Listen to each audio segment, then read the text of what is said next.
నమస్తే. ఈ నెల 16వ తారీఖున ప్రెస్ క్లబ్లో ఒక రిటైర్డ్ ఎస్ఐ పైన బొజ్జ దేవేందర్ అన్నటువంటి వ్యక్తి కొన్ని ఆరోపణలు చేయడం జరిగింది. ముఖ్యంగా తన ఇంట్లోకి కిరాయికి రానిస్తే ఇల్లునే కబ్జా చేసిందంటూ ఆయన చేసినటువంటి ఆరోపణలు. సో ఇదే సందర్భంలో ఎస్ఐ పైన మనం కూడా వార్తలు చేయడం జరిగింది. ఆయనతోటి నేను కూడా స్వయంగా మాట్లాడేటువంటి ప్రయత్నం కూడా చేసిన.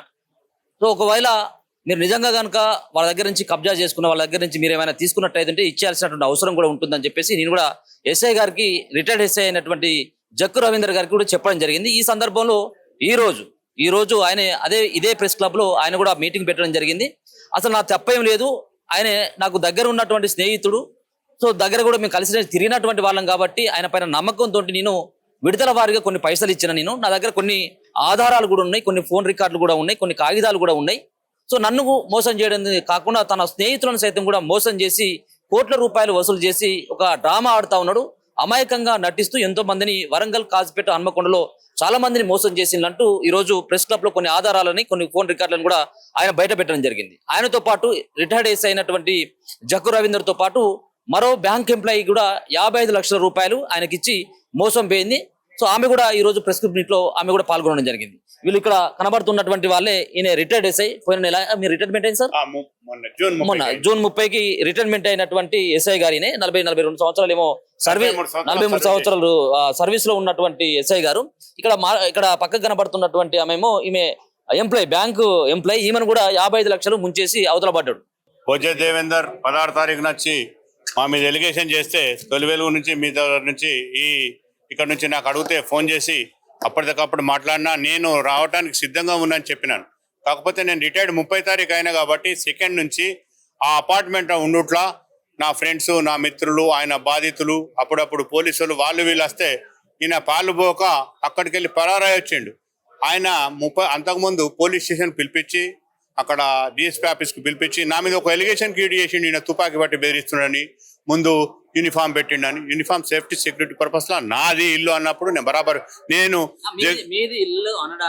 అనడానికి నేను ఆధారాలు ఆయనకి ఇచ్చిన ప్రతిదీ డబ్బుది, ఆ స్టేట్మెంటు, ఆ కొలాబరేట్ ఎవిడెన్స్, ఆయన నా ఇంటికి వచ్చింది తీసుకుపోయింది. ఆయన మాట్లాడింది కూడా కాల్ లిస్ట్ తీస్తే ఏ డేట్లు వచ్చి ఎవరెవరితో మాట్లాడి ఏ రకంగా డబ్బులు తీసుకున్నది అన్నది ప్రతిదీ ఆయన సంతకం పెట్టింది. ఇక్కడ టెస్ట్ చేస్తారు, ల్యాబ్ టెస్ట్ చేస్తే వెళ్తుంది.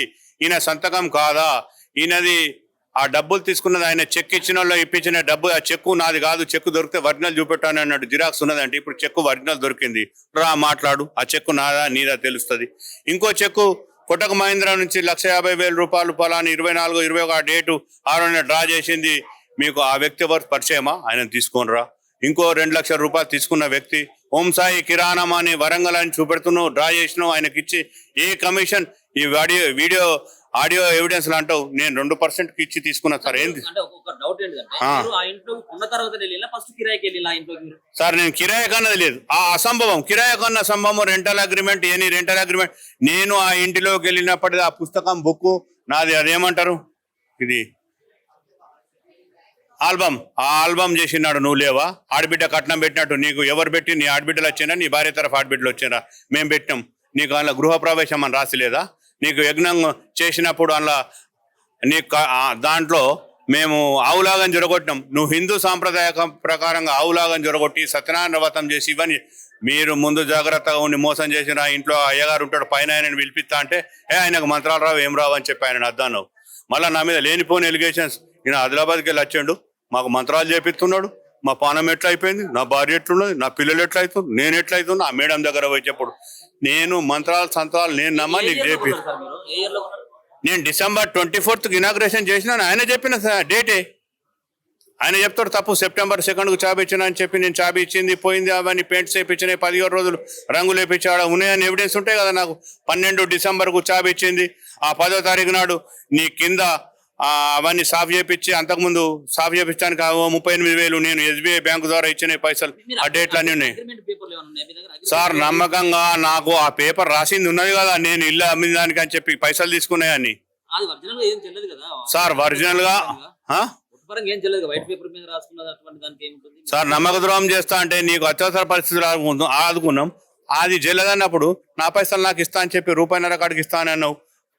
అది పోలీస్ స్టేషన్ లో మాట్లాడుతూ 10,000 కిరాయి కట్ చేసుకుంటామన్నావు. ఇది ఎంతవరకు సమంజసం? అక్కడ 5 సంవత్సరాల క్రితమే 10,000 కిరాయి లేదు నీకు.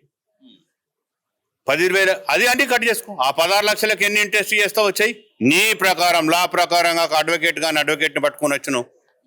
ఆయన ఇదంతా తాగి ఈ మాట్లాడింది రికార్డెడ్ ఉన్నది, ఇది వినిపిస్తే ఇది తాగి మాట్లాడవచ్చు. ఒక రోజు మాట్లాడుతావు, తాగి 2 రోజులు మాట్లాడుతావు, 3 రోజులు మాట్లాడుతావు. ఎన్ని రోజులు తాగి మాట్లాడతావు? ఎంతవరకు సమంజసం? ఎస్ఐగా పనిచేస్తున్నారు కాబట్టి మీ అధికారాలను ఉపయోగించి మమ్మల్ని బెదిరిస్తారు. ఏం అధికారాలు? నా ఫేస్ టు ఫేస్ ఏనాడా నచ్చిండా? నేను ఆయన ఫేస్ టు ఫేస్ పోయినా?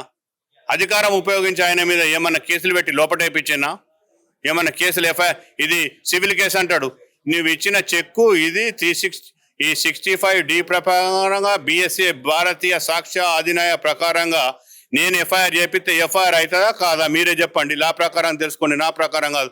మీ ప్రకారం తెలుసుకోండి, ఆయన ప్రకారం తెలుసుకోండి. మీరు చెప్పబట్టి ఆయన ఆత్మహత్యకు 2-3 సార్లు ప్రయత్నించింది అనేది ఆయన ఆరోపణ. మొన్న కూడా ఆయన అదే మాట్లాడుతున్నారు. నేను ఏం చేసినా ఆత్మహత్యకు? కొడుకు ఆరోగ్యం బాగాలేదు, వాళ్ళ ఆస్తులను కూడా అమ్ముకొని ఇవ్వకుండా అడ్డుపడుతున్నారు మీరు. నేను అడ్డుకోవడానికి నీ దగ్గర ఏమున్నది, ఏం ఆస్తున్నదని అమ్ముకుంటావు? నీ దగ్గర ఏమున్నదని అడ్డుపడ్డ? రాజశేఖర మేడం దగ్గర 53 లక్షలు తీసుకొని చేయలేదంట. అదే ఒకటి ఎలిగేషన్. నువ్వు కొన్న ఇల్లు 20 లక్షలకే కొన్నావు కదా, 36కి అమ్ముకున్నావు. బ్లైండ్ వాళ్ళకి మోసం చేసి నీకున్న ప్రాపర్లో ఒక టేపు, ఒక మ్యాపు, ఆడ 10 మందిని కూర్చొని పెట్టుకున్నావు. మేము పెట్టించిన కార్ వాషే కదా నీది, మేము ఇచ్చిన పైసలే కదా.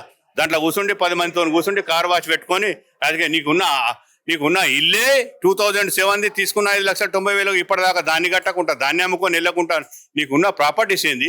రియల్ ఎస్టేట్ కాదు, రియల్ ఎస్టేట్ ఉత్త రీలే బుస్ కంపెనీ. ఎంతమందిని మోసం చేసినావు? నీ దగ్గరకు వచ్చి ఆ కార్ వాష్ సెంటర్లో కూర్చున్న 10 మందితో కూర్చుండి. మీరు ఎంత ఇచ్చారు సార్ మొత్తం పైసలు? పేపర్ ఉన్నది కదా, డాక్యుమెంట్ ఇస్ పక్కా డాక్యుమెంట్ సార్. దాంట్లో 14 lakhs రాసి ఉన్నది, 1 lakh చెక్ ఉంటుంది, వేరే వాళ్ళ దగ్గర ఇప్పించింది. డేట్ వైజ్ ఉన్నాయి, డేట్ వైజ్. అందులో నువ్వు తీసుకున్నది ఏ లెక్క ప్రకారంగా కొన్ని పైసలు 10 మంది ఎస్ఐల ముంగట ఇచ్చినాం. ఆనాడు ఇంత సీట్ తినిపించినాం. ఆనాడు నీ భార్యాభర్తలు నా ఇంటికి వచ్చిండ్రు. వాళ్ళందరూ ఎవిడెన్స్ ఇవ్వల్ది పనికిరాదు. దేవేందర్ అనేటోడు, దేవేందర్ రాజు అనేటోడు ఆయన రాజేనా? ఆయన నీ చెక్కు చెల్లది, నువ్వు మాట్లాడిన మాట చెల్లది, నీ పేపర్కి విలువ లేదు. ఏమంటే నువ్వు రిజిస్ట్రేషన్ చేయించినవా, నువ్వు అది చేయించినవా, నువ్వు అగ్రిమెంట్ తీసుకున్నావా? రోజు అగ్రిమెంట్ రేపే అంటే అన్నదమ్ములాగా నీకు నా తల్లి వెనక తల్లి తీరు మీ అమ్మ ఉన్నదని అంటే 3 నెలలు బంగ్లా మీదకి వెళ్ళి దిగకపోతేవి. ఆ కింద కొనుక్కున్నది రిపేర్ చేయించినా కానీ ఆ కింది తీస్తాను మోసం చేసి మీరు తీస్తేవి. అన్యాయమా కాదా?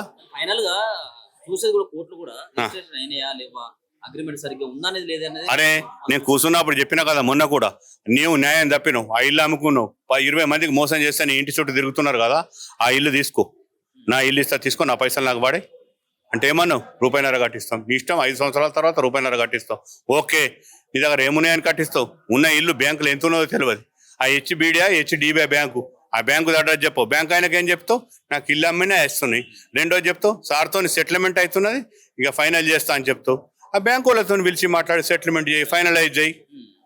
సరే, నీ దరిద్రమో నా దరిద్రమో కాలం నేను వచ్చినా మాట్లాడినా కూర్చోండి, మాట్లాడి ఈ పైసలు తీసుకునే ప్రూఫ్కు ఈ ఆడియో ఎవిడెన్స్, ఆ డాక్యుమెంట్, ఆ పేపర్. ఆయన ఫోనే స్విచ్ ఆఫ్ అవుతున్నాయి. నాకు ఫోన్ చేసి వాళ్ళు వీళ్ళు అడుగుతారు. ఆయన కంటికి కనబడకుండా ఆయన అక్కడికి రాలేదు. ఆయన ఏం చేసిండంటే హైదరాబాద్ వచ్చే వాళ్ళ నాకు ఒక విషయం అందించిన, ఎంతవరకు నిజం, వాళ్ళ బాబా ప్రిన్సిపాల్ అట. నేను పోలీసు వాళ్ళ మీద పిస్తోల్ ఎలిగేషన్ పెట్టినా, నా కోసం రోజు ఫోన్లు వస్తున్నాయి, నన్ను అలా పోతే బాధిస్తారని ఇక్కడెక్కడ హైదరాబాద్లో చెప్పుకున్నట్టు నాకు తెలిసింది. ఎంతవరకు నిజమో నాకు తెలియదు. ఫైనల్గా మీ దగ్గరకు వచ్చిండు కదా, ట్రై సిటీ, కాజీపేట్, హన్మకొండ, వరంగల్ నిడిచిపెట్టి వాళ్ళ గ్రూప్, వాళ్ళ మిత్రాత్మ రక్త బంధువులు, వాళ్ళ చెడ్మెంట్స్, వాళ్ళ యూనియన్, వాళ్ళ అసోసియేషన్, వాళ్ళ కుల బాంధవులందరికీ మీడియా గ్రూపులలో దాంట్లో గ్రూపులలో పెట్టిండు కదా. వాళ్ళ ముంగటన కానీ మీ ముంగటగానే కానీ పోలీస్ స్టేషన్ కానీ ఎక్కడికి పిలిస్తే అక్కడికి నేను వస్తాను. No gunmen, no pen, one men, ఒక్కొన్ని వస్తా, మాట్లాడతా. నేను, నా భార్య, నా పిల్లలు రమ్మంటే వస్తాం. నువ్వు, నీ భార్య, నీ పిల్లలు బయటకు రా, మాట్లాడు. నా భార్యకి ఎందుకు ఫోన్ చేస్తావు? అంత దమ్మాకు వచ్చింది. నీ కాజీపేట నుంచి తీసుకొచ్చిన నీ మొదటిసారి ఉన్నా నువ్వు ప్రభాకర్ వచ్చినప్పుడు వచ్చిన ఆ గుండా సంఘం అందరినీ ఇప్పుడు బయటకు పెట్టినాక వాళ్ళందరినీ ఇంటి మీద పడితే పరిస్థితి ఏమవుతుంది? నువ్వు గుండాయిజానికి సిద్ధమవుతావు, నువ్వు అబద్ధాలకు సిద్ధమవుతావు. అరే దారి తప్పి నువ్వు కిస్మత్ తక్కువైంది. మనిషి ఆశాజీవి, అత్యాశకు పోతే పర్వాలేదు, దురాశకు పోతే దుఃఖానికి అయింది, జరిగింది. నువ్వు గదానికి ఒప్పుకో. నేను ఏ జిల్లాకి వచ్చి నీ మిత్రాత్మ రక్త బంధువులు చెప్తారు, సార్ ఏటీఎం మాట. ఇంటికి పోగానే సిరి సార్ వచ్చిండు, నా దేవుడు, నా అన్న, పోయి చాయ్ పోయి టిఫిన్ పెట్టు. నేనేం తినమ్మా, తినొచ్చును, నాకేమద్దు, నాకు ఇల్లు సరిపోదు. నా కార్ పార్కింగ్ అని చూపెట్టును, పార్కింగ్ అని జేసీ పెట్టి పార్కింగ్ చేపిస్తానా. నాకు మొన్న ఒక ఎలిగేషన్ చేసిండు, ఒక 5-6 జేసీబీలు ఉన్నాయని. ఏ ఒక్క జేసీబీ చూపెట్టు నీకే ఇచ్చేస్తాది. నేను కానీ నా ప్రత్యక్షం కానీ నా పరోక్షం కానీ నాకు జేసీబీలు ఒక 5-6 ఉన్నాయన్నాడు కదా, ఓ 2 జేసీబీలు చూపెట్టమని నీకే రాసిస్తా.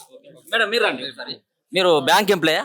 అవునండి. మీరు కూడా ఆ దేవేందర్ చేతులు మోసపోయిన నేను ల్యాండ్ గురించి యాక్చువల్ గా గన్పూర్ లో ఉన్న ల్యాండ్ నాకు అమ్ముతా అని చెప్తే నేను తీసుకున్నాను. అదొకటి గోశాల పర్పస్ అని చెప్పి మేము తీసుకున్నాం. మా హౌసింగ్ లోన్ అది శ్రీరామ్ లో ఉంటే ఆయన ల్యాండ్ నేను మార్టిగేజ్ విడిపించాను బ్యాంక్ లోన్ ద్వారా. ఆ పేపర్లు ఆయన తీసుకొని పారిపోయాడు. నాకు రిజిస్ట్రేషన్ చేయాల్సింది. అంత తెలివైనోడు. ఎంత ల్యాండ్ అండి? అది 1210 గజాలు. కానీ అక్కడ 10 లక్షలు 15 లక్షలు కూడా లేదు. నాకు అబద్ధం చెప్పి అది నాలా కన్వర్షనే కాలేదు, అగ్రికల్చర్ ల్యాండ్ అది నాలా కన్వర్షన్ అయిందని చెప్పి అబద్ధం చెప్పి మోసం చేసి తీసుకున్నాడు. ఆ తర్వాత ఇది నాకు వాళ్ళ ఫ్రెండ్స్ అందరు చెప్పిండ్రు, కావాలంటే మీరు ఫ్రెండ్ ని కూడా కనుక్కోండి, నెంబర్ ఉంది, వాళ్ళ క్లోజ్ ఫ్రెండే. ఆ తర్వాత వాళ్ళ ద్వారా తెలిసింది దేవేందర్ వాళ్ళ క్లోజ్ ఫ్రెండే, నెంబర్ ఉంది, కావాలంటే మీరు కాల్ చేసి కనుక్కోండి ఎంత దొంగ అనేది. ఒకసారి చేయండి, మీ దాంట్లోకి ఒకసారి చేయండి. ఎవరండి ఆయన పేరేం పేరండి? సురేష్ అని అన్నయ్య అనే స్పీకర్. ఆయన కూడా బాధితుడేనా? అన్నయ్య చెప్తారు మీకు, తన క్లోజ్ ఫ్రెండే, ఆయనకు కూడా డబ్బులు ఇవ్వాలి. ఇదే పనిగా అందరిని వీళ్ళు ఫ్యామిలీ మోసం చేయడమే, సూసైడ్ చేసుకుంటాము, కష్టాలు ఉన్నాయి అది ఇది అని చెప్పి. సురేష్ గారు అండి? అవును సార్. ఒకసారి వాల్యూ పెంచండి కొంచెం. హలో హలో హలో సురేష్ గారు అండి? అవును సార్, నేనేనండి. ఎవరు సార్? మేము మీడియా వాళ్ళు మాట్లాడుతున్నాం. ఇప్పుడు ఈ దేవేందర్ తెలుసా మీకు? హన్మకొండ బొజ్జ దేవేందర్ తెలుసు సార్. ఏంటి సార్, ఏమన్నా మీకు వాళ్ళు ఏమైనా పైసలు ఇవ్వాలన్నా, వాళ్ళకి మీరు ఇవ్వాలా పైసలు ఏమైనా? ఆయన గురించి ఏమైనా మీకు తెలుసా? సార్ దేవేందర్ అనే తను నాకు చిన్ననాటి నుంచి వెళ్ళి నా క్లాస్మేట్ సార్. నర్సరీ నుంచి వెళ్ళి 10th వరకు ఒకే స్కూల్లో చదువుకున్నాము. చాలా అంటే నా క్లాస్మేటే. తను మా దగ్గర మా అందరి మిత్రులందరి దగ్గర, మా క్లాస్మేట్స్ అందరి దగ్గర డబ్బులు తీసుకొని అందరికి ఎవరికి ఇవ్వట్లేదు. ఓకే, ఎంత ఇవ్వాలి సార్ మీకు? నాకు 1,50,000 రూపాయలు ఇవ్వాలి సార్. ఒక మిత్రుడు ఉన్నాడు సార్. సార్ అంటే మీలాంటి వాళ్ళు ఇంకెవరు ఉన్నారా, మీ ఫ్రెండ్స్ వాళ్ళు? చాలా మంది ఉన్నారు సార్. అంటే మాకేంటంటే ఒకళ్ళు తెలియకుండా అందరి దగ్గర చాలా డబ్బులు వసూలు చేశాడు సార్. చాలా అంటే ఎన్ని వసూలు చేయొచ్చు సార్? నియర్ అబౌట్ అంటే నా మిత్రుల దగ్గర, ఇంకొక రమేష్ అనే మిత్రుల దగ్గర 2 లక్షలు, నా మిత్రుని సిస్టర్ దగ్గర ఒక 36 లక్షలు, ఆ తర్వాత ఇంకొక మిత్రుడు రమేష్ అని మా మిత్రుడు ఉన్నాడు, తను వాళ్ళ సిస్టర్ కు ప్లాట్ అమ్ముతా అని చెప్పి తన దగ్గర ఒక 50 లక్షల దాకా తీసేసుకున్నాడు. ఎందుకు మరి? నేను డబ్బులు ఎట్లా ఇస్తారు మీరు? అంటే ఏమన్నా మీకు ఆస్తి అమ్ముతాని, భూమి అమ్ముతానని చెప్పేసి అంటే ఇచ్చిన మీరు ఎందుకోసం ఇచ్చిండు సార్? మేమేమో ఫ్రెండ్షిప్ లో హోటల్ పెడుతున్నాము, ఇయ్యండి అంటే ఇచ్చాం సార్. అంటే పెడితే సార్ చిన్న మిత్రుడు ఎక్కడ పోతాడని ఇచ్చాము. కానీ మా అందరినీ మోసం చేశాడు సార్. మొన్న ఫస్ట్ కి ఇస్తా అన్నాడు, అపార్ట్మెంట్ అమ్ముతున్నా ఫస్ట్ కు మీకు అమౌంట్ ఇస్తా అన్నాడు. కానీ అపార్ట్మెంట్ కు మేము లాస్ట్ పోతే అపార్ట్మెంట్ అమ్మేసిండు, రాత్రి ఖాళీ చేసి వెళ్ళిపోయాడు. మాకు మొత్తం ఇప్పుడు ఎక్కడ ఫోన్లు కూడా అన్ని స్విచ్ ఆఫ్ పెట్టుకున్నాడు సార్. అమౌంట్ అమ్మినకి ఇస్తా నేను అన్నాడు. మొత్తం ఇల్లు ఖాళీ చేసి ఎక్కడికి వెళ్ళాడో కూడా తెలుసు. రాత్రి ఇల్లు అక్కడ అపార్ట్మెంట్ పై ఎంక్వైరీ చేస్తే రాత్రి వచ్చి ఇల్లు ఖాళీ చేసి వెళ్ళిపోయిందని అపార్ట్మెంట్ వాళ్ళు చెప్పారు సార్. కేసు పెట్టిందా ఏమన్నా మీ ఫ్రెండ్స్? మేము పెట్టినాం సార్. కేసు పెట్టినాం సార్. మేము పెట్టుడు కదా సార్, తనే మా మీద కేసు పెట్టిండు. మమ్మల్ని పైసలు ఇవ్వని చెప్పి ఇబ్బంది పెడతానంటే మేము సుబేదారి పోలీస్ స్టేషన్ కు మేము పిలిస్తే పోతే మాకు ఇట్లా డబ్బులు ఇవ్వాలి సార్ అని చెప్పి మేమే పోతే వాళ్ళు మా దగ్గర ఉన్నది ట్రాన్స్ఫర్ నోట్లు చెక్స్ చూసి నువ్వు డబ్బులు ఇవ్వాలి కదా, ఇప్పుడు నువ్వే మళ్ళీ వాళ్ళ మీద ఎందుకు కేసు పెట్టినావు అంటే, సార్ నాకు ఇప్పుడు డబ్బులు వెళ్తలేవు అంటే, ఎప్పుడు ఇస్తావు అంటే నాకు ఈ టైంకి ఇస్తా అని చెప్పారు సార్. ఇళ్ళమ్మకి ఇస్తా అన్నాడు. కానీ ఇళ్ళమ్మకి ఇస్తా అన్నాడు నాకు చెప్పకుండా చేయకుండా ఖాళీ చేసి వెళ్ళిపోయారు సార్. Right thank you. ఇప్పుడు మీరు మీ పేరు ఏం పేరు అన్నారు? రజిత గారు. ఇప్పుడు మీ బంధువులు ఎవరో ఐఏఎస్ IPS ఉన్నారు, వాళ్ళతో మీరు బెదిరిస్తున్నారు అని చెప్పేసి ఆయన మాట్లాడడం జరిగింది. ఏంటిది? మా అన్నయ్య కూతురే IPS, కానీ తను న్యూలీ జాయిన్డ్. ఊరికే ఆ పేరు అడ్డం చెప్పుకొని అదొక డ్రామా అండి. అసలు తనకేం తెలియదు, తను ఇంకా ట్రైనింగ్ లోనే ఉన్నది. ఊరికే ఏదో విధంగా వీళ్ళని భయపెట్టాలని అదొక ప్లాన్. ఇద్దరు భార్య భర్తలు అదొక ప్లాన్. ప్రతి చోట ఇదే చేస్తున్నారు వాళ్ళు. ఏదో ఒకటి సూసైడ్ ప్లాన్, ఇదో ప్లాన్, అదో ప్లాన్, లేదా వాళ్ళ ఎంప్లాయీస్ అయితే వాళ్ళని బంధం చేయడం, ఇదే వాళ్ళది ఒక ట్రిక్ ఇదంతా. అందుకే ఇలా మాలాగా ఇంకొకరు మోసపోవద్దనే మేము ఇలా వచ్చాము.